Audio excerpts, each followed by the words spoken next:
If you really think that the environment is less important than the economy, try holding your breath while you count your money. That's a phrase I borrow from distinguished scientist Guy McPherson. For China, which aims to reach peak carbon before 2030, the green transition is vital to fighting climate change and spurring the economy. On Thursday, China released the first white paper mapping its energy transition over the past 10 years. The paper shows China's energy intensity decreasing steadily, reducing CO2 emissions by some 3 billion tons. And, hear me out, the real deal is this. Last year, China invested $676 billion in energy transition, the largest in the world and more than the US and EU combined. What exactly are the numbers telling us? What's the driving force behind this revolution, green revolution, and what impact is this having on the world? Welcome to a special edition of The Point, an opinion show coming to you live from Beijing. I'm Lu Xin. I'm pleased to be joined from Oslo, Norway, early in the morning by Carl Fei, Professor of Strategy at BI Norwegian Business School and affiliated scholar at the Boao Forum for Asia. From Shanghai by Yin Hai Tao, Professor at the An Tai College of Economics and Management at Shanghai Jiao Tong University. From Brisbane, Australia by Warwick Powell, Adjunct Professor at Queensland University of Technology. Gentlemen, welcome to The Point. So let me repeat myself. According to authoritative international analysis, namely Bloomberg NEF, China's investment in energy transition, and you're seeing the chart here, totals $676 billion for the year 2023. The US number is $303 billion, less than half of that. The EU is $360 billion, just a bit over half of that. As I said, China invested more than the US and EU combined. This seems to speak for itself. Professor Fei, what does the chart tell you? Well, I remember the first time I lived in China for a year back in 2002. There wasn't a big focus on the environment, honestly. The average person wasn't that concerned about it. They were concerned about, making more money. There's been a big transformation. Now the average person in China is really concerned about the environment, and this has gotten the government to be interested in it. And now you can see the government's taking big actions, such as the chart you show, showing that China's clearly leading the world in what's happening. And China deserves a lot of credit for this. It's been a really big transformation. Of course, we have to remember where we're starting. So China still has challenges. The big challenge is trying to move away from coal, which is still a really large source of Chinese energy. But the direction of travel is great, and the focus and progress that China has made, even surpassing most of their environmental goals, is really impressive. And the world should be very thankful for this. Professor Yin, we'll talk about all of that in just a moment, but Professor Yin, China's investment is huge. If you do a rough calculation, it's about 20 times that of India, which is also emitting a lot of CO2, meaning that in 3 weeks, China invests more than what India does in a year. How come there's such a will and resources to put into green energy transition by China? Well, I think there are two reasons. The first reason is, this big transition, big investment actually is driven by China's very strong commitment on carbon neutrality.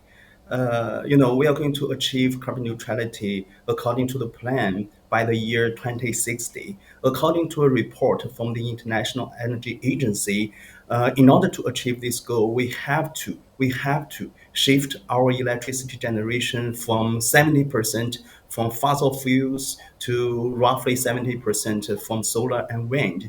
So this is huge. So actually, the big motivation driver behind this investment is our commitment to carbon neutrality. Second is, in the last few years, we see huge investment on technological advancement in the field of renewable technology. If you live in China, you are going to be amazed, how cheap the solar power is. So, in my view, developing renewable technology, renewable power in China is not only policy driven. Actually, is also commercially driven. Many business leaders see investing in renewable technology as a big business opportunity. Thank you. Warwick, what is this chart telling you? Is there a race going on between China and the US, EU, or G7 economies in terms of investing in green transition? Or really, we're seeing countries holding back, putting some kind of a break in terms of going all green versus China going steady and fast on this path?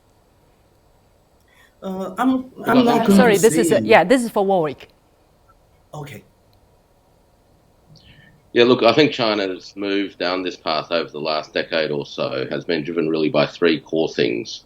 But it's grounded in a fundamental understanding of what social economic systems actually are. And they are, in essence, energy transformation systems.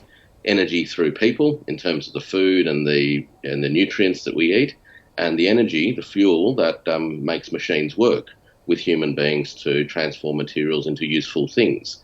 That fundamentally is what social economic systems are. And this move down the renewable energy or the clean energy pathway from China's perspective is driven by that core understanding with the aim of achieving three things. Firstly, to tackle the issue of climate change, the targets of carbon neutrality, and ultimately also deliver very tangible benefits in terms of clean energy and cleaning up the air and cleaning up pollution. We all know the stories of times past where heavy industrialization left its mark in terms of smog and pollution in the major cities, and that was not a sustainable situation. So that's the first thing. The second thing is that this transition to renewable energy is actually shifting the cost of energy. So we're moving to a new lower cost plateau, and that's going to be important from an economic point of view, globally and domestically. And thirdly, once you've got renewable energy sources in place with the infrastructure in place, you also strengthen your national energy sovereignty. You become less dependent upon input resources brought in from overseas. And in this current environment where there are instabilities in the global geopolitical landscape, enhancing national energy sovereignty is an absolute necessity. So I think that's what the numbers tell me, driving down the path of these three core objectives. Definitely a better environment, cleaner environment is also closely related to people's sense of happiness on a day-to-day basis. I want to go back to Professor Fei. The charts we're talking about China's investment among the $676 billion US invested last year, actually two major chunks which caught my attention. First of all, it's in renewable energy sources, and the other is electrified transport. Have you picked up these trends? And if so, why do you think these sectors are China is investing so much in these sectors? Well, these are two critical areas to focus on. I mean, there's a lot of pollution obviously coming, especially in China's case, historically from power generation, because China had a strong focus on coal, and step by step is trying to take actions to move away from that. And of course, there's been a real big growth in car purchases in China due to the transition it's been going through. So this has been a real opportunity to take a big stance and focus on electric vehicles. It's interesting to point out, though, that China has become the real leader in the world in terms of production of electric vehicles. And I think if we were having this conversation 5 years ago, and we said, would China potentially end up having an auto manufacturer that would be the leading brand globally of electric vehicles? Most people would say, no, I don't think that's very likely. And this is what's happened with BYD being, surely one of the two, and plenty of other Chinese companies being at the top of things. This didn't happen accidentally. This happened because the Chinese government put a lot of support into electric vehicles. and the whole world should be thankful for this. Some people in the world are saying it's too much support, and so this is unfair advantage. But if we were again having this conversation 5 or 10 years ago, people would be saying anywhere in the world, please just find someone that'll produce a reasonably affordable electric vehicle, and most people didn't think that would happen. China's the country that stepped up to this challenge and made it, and this is helping the whole world, not only China, in its in its energy transition with cheap electric vehicles. Yeah, to follow up on your comment, Professor Fay, there's the talk of overcapacity. So along your logic, does this overcapacity narrative hold water at all? Well, there is a little bit of it. I believe competition is a good thing. I basically don't think it's good for having tariffs that are high in most areas, and it's a good thing in the medium term, at least, that there's not just one country that is dominating any particular industry. That's because of a local environment one is in, one sees different things, one develops different things. And so it's healthy that, we have Germany being such a strong producer in cars historically, and China now emerging as a strong producer, and the US being a strong producer. This is good. And so ideally, we would like to encourage that it's not only China. And this in the long term, I think, will benefit the Chinese people as well. The question is in the short term. In the short term, the most important thing is to get some adoption of electronic vehicles. And I think that, China deserves a lot of credit for investing, pushing, encouraging, and helping this to happen. I think it's important to note that if you buy, a Chinese car anywhere outside of China, it is more expensive. So this is not China dumping. When you talk about overcapacity, this is not China dumping cars on the world. If that were the case, it would be cheaper to buy Chinese electric vehicles abroad than in China. And that actually is not okay by the World Trade Organization. But that's not what we see. Chinese electric vehicles are much more expensive outside of China. The question is, it's acceptable to support R&D. It's not acceptable for a government to support production of cars. And this is where some people question a little bit what may be happening. So I think it's important that China is cognizant and careful of what's happening. I think it's good that eventually we have some competition from different countries in terms of EVs.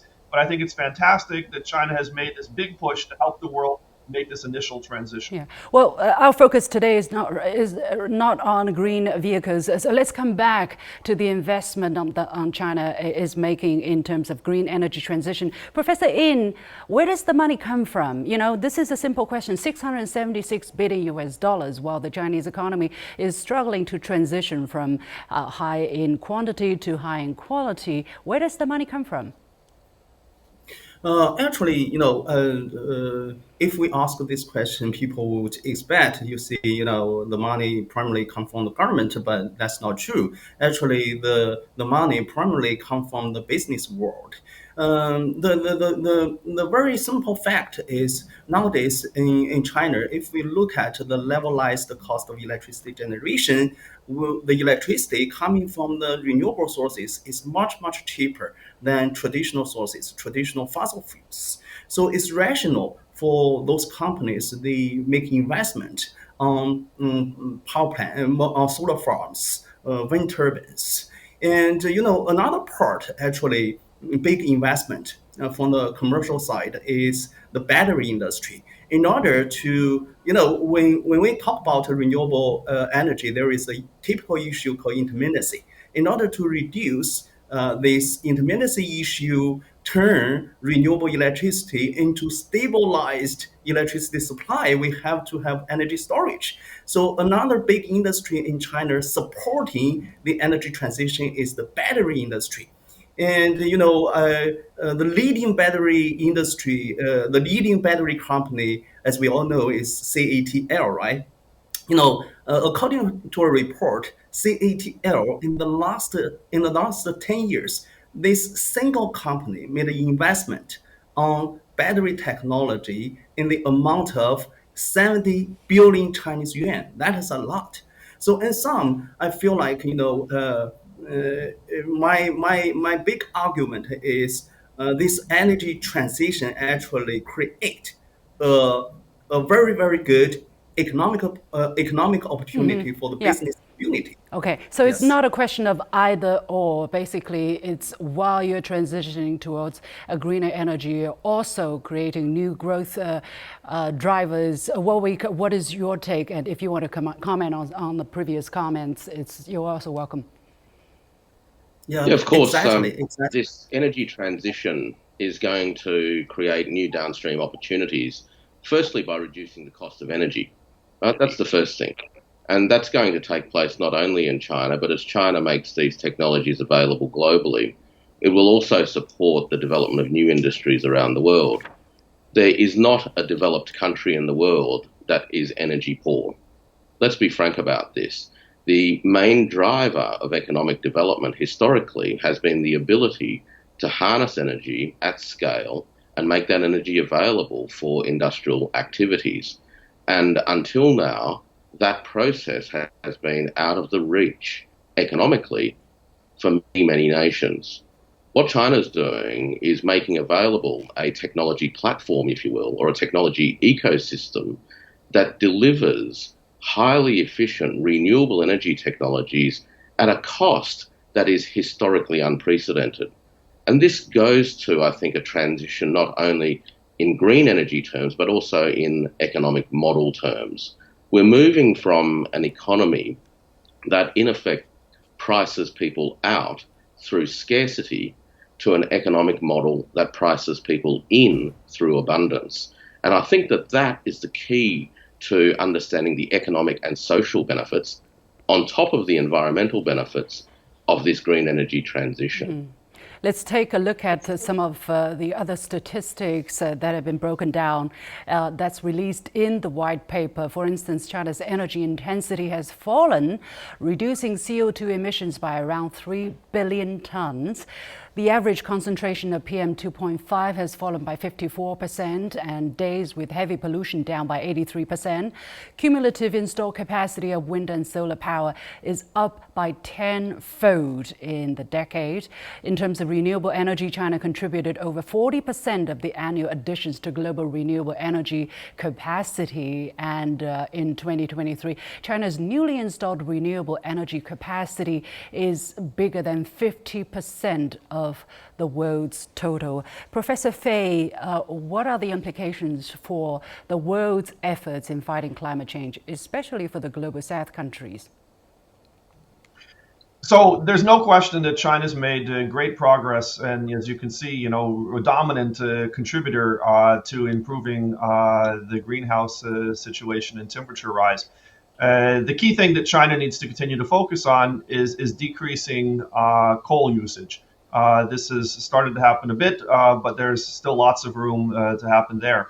But one thing I'd like to comment on is, you mentioned how does this affect globally? One of the things that I've been really happy to see is that China's not only been helping itself, but helping other countries in the world through sharing technologies and so forth, particularly with developing countries who really need this because they're in a different situation where, if you're in Africa, you almost need to increase your energy usage to become more, industrialized. And so they're in a different situation than most developed countries. And China's been really helpful in, for example, helping Ethiopia to reach actually about 90% renewable energy usage, which is, one of the highest in the world. Helping in Kenya to install the largest wind farm, which is responsible for about 15% of the usage of or production of energy in Kenya. So I think it's not only important that China is doing a lot at home, but China is also starting to play a role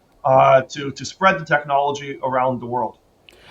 Professor In, what is your take on the effort China has been pushing in terms of building a green Belt and Road initiative? In 2021, Chinese President Xi Jinping announced that China will not help fund another coal-fired power plant in its BRI projects. How is that being translated into reality?